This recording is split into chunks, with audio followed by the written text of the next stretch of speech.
anh là chủ tuổi không?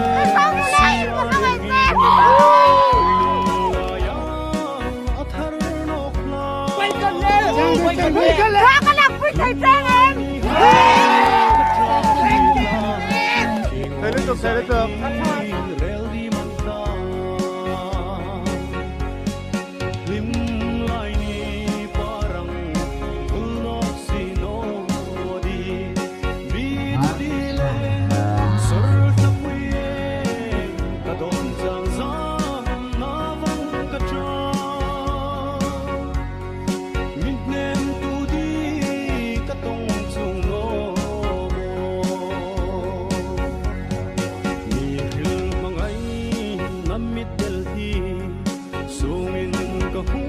I came all the way from Israel just to see it. Anh thì điệp có là theo tớ.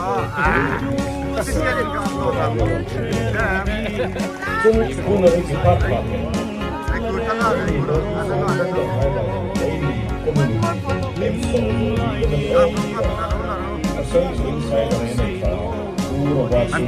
anh nói là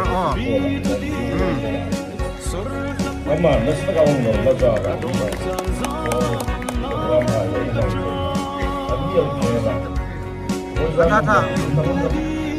subscribe cho kênh